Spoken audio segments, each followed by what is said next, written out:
I'd like to be able to say, okay, then I want to make 5 Marauders because they're good against roaches.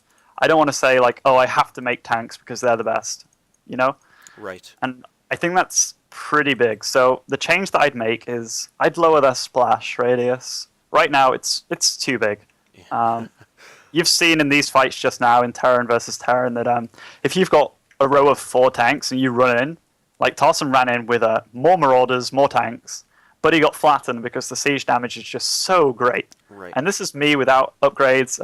I didn't play particularly well this game. Well, neither did Tarson, but it's an old game, so you can forgive us both. Oh, for sure. But tanks are just, yeah, I think they're too strong right now. And Banelings, I think it's the same question again. If you've got 180 supply and you've got quite a lot of resources going down, and you're against a ground army, or anything for that matter, would you rather have 3 Ultralisks and a Hydra? Or would you rather have 40 Banelings? I mean, when you put it like that, it's pretty obvious that you'd rather have 10 Overlords with 40 Banelings inside, dropping them everywhere all over his army. I mean, there's just no argument. So the change that I'd make for Banelings is from the change to Zergling to Baneling, I'd probably make it cost like half a supply. So the Baneling is 1 supply each rather than half a supply still. Right. Like, I think that's pretty big. And I think the change from nerfing tank splash and nerfing Baneling supply, I think that would help the TVZ matchup a lot right now. Because tanks are pretty ridiculous in that matchup. And the reason that Terrans go tanks a lot is not only because they're so good, but Banelings destroy everything else. So, yeah.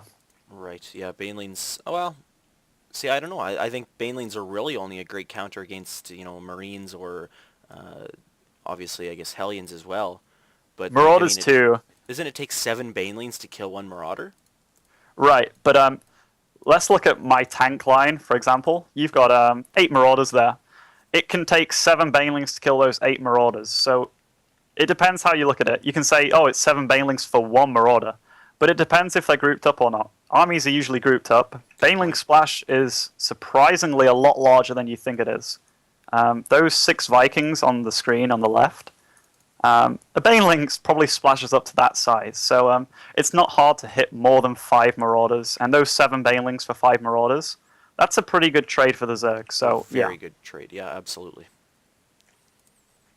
Well, I think that's some pretty good insight. Let's go ahead and get the replay started back up. In 3, 2, 1, start. So I'm at 1823 now. So yeah, I'm pretty much the same. All right. So your Vikings are overhead. They're just sitting here containing him and keeping air superiority. And it's also giving you the sight needed to know when he's trying to push out and develop a stronghold. What are your thoughts at this point in the game? I pretty much know I've got this game in the bag now. I just can't really mess up. So I'm not going to rush him at all. He's still got a pretty decent busting army. I mean, anything with Marauders in is good. They have stim so they can run to your tanks instantly. But I also have a lot of Marauders. I've got the position advantage. Got him contained. Also, I'm dropping Vikings in his base. I've got a 3rd Expo, or 2nd Expo going down. Oh yeah, so you're splitting up his reinforcing army with your Vikings here and allowing your army to completely decimate his. Even if you lose all your Vikings, your now main army has decimated his main army, and it's just putting you in a really good position now. So yeah, you can definitely see that you are... Game's over at this point, yeah. Yeah, it's and you are safe. even developing your third base here down at the 6 o'clock natural. I think I dropped like 6 mules. Yeah, here we are. That is a lot of mules. Yeah, that's... if you look at the income tab, you're up at 2,700. Well, we're there for a second, but it's just ridiculous. Yeah. And, yeah, he's mined out in his main. Where do you see TVT going in the future? Is it going to stick with this style of play, or do you think it's going to change much in the future? I'm probably going to say it's going to stick with this Viking tank play for quite a while, unless they nerf tanks. I mean, tanks are really what force you to have some kind of air superiority. As Marauders, they're good right now. They are the counter to tanks in a way, but the splash is just too effective right now. It's far too efficient. So until tanks are nerfed, yeah, TVT will stay Viking tank frenzied. There's going to be little neat tricks you can do, like 4-drop, but that's it. Right. I guess I'm going to stay away from TVT matchups then because I like variety in my matchups. So, do you have anything else to add on this map or game or your opponent Tarson in general?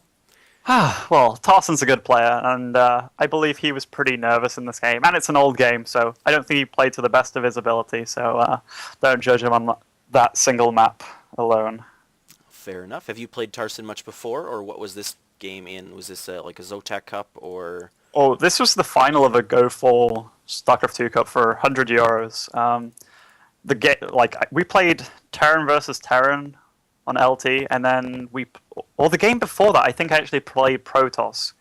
This was the patch when Protoss was extremely strong against Terran and Zerg. The 5-gate push with the Sentry Zealot. Right. And I won that final playing Protoss twice, so he was extremely nervous and kind of not quite pleased with himself, so yeah. Okay, so do you just play Terran, or do you play other races as well then? I play other races as well. When I say I play other races, I try to play other races. Like, I'll play random every now and then. I think it's good to see it from the other guy's side. Yep.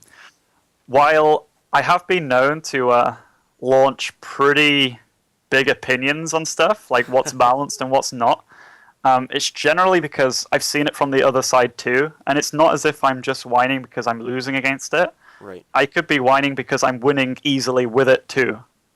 Fair enough, I guess, yeah. From pro players, I don't see a lot of whining because they're losing.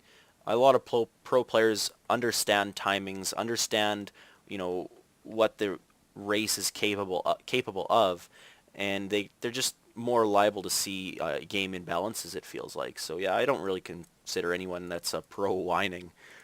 That's for sure. Me neither, but I've heard a lot of mech whine recently, and Yes. while I do believe tanks need a nerf, I think the whine's gone a little bit too far. I mean, Zergs are still doing pretty fine. I mean, Demaga is still winning tournaments, so is Sen. So it's not as if the race has just died like overnight due to a patch where tanks got better. It's just some of these Zergs relied far too heavily on roaches. Absolutely, I totally agree with that. When I play Zerg, I generally do 2 versus 2, but I rely on roaches a lot just because they're so well-rounded and they're just so versatile. Well, yeah, I mean, everybody probably tried Zerg at one point or another. And like in the early days when you're 21 supply, you're going for a roach build, and then your like larvae pops out, and then you just get like 5 roaches, and you're like, yes, this army's unstoppable right now at like the 3-minute mark or whatever. Yeah. So I think a lot of Zergs were carried by roaches, and I'm not saying that they were bad, like players or whatever, Right. but yeah, I think they thought of roaches, and that's all they played with. They didn't really experiment enough, and players like Demaga, he's been using pretty much every strat available, so he's been benefiting from that a lot. Any patch that comes along, he's just like, oh, it doesn't matter if that got nerfed, I've got this in the bag anyway. Well, that's interesting to know. And with talking about Zerg so much, let's go ahead and move on to the game with you and Sen on Kulos Ravine.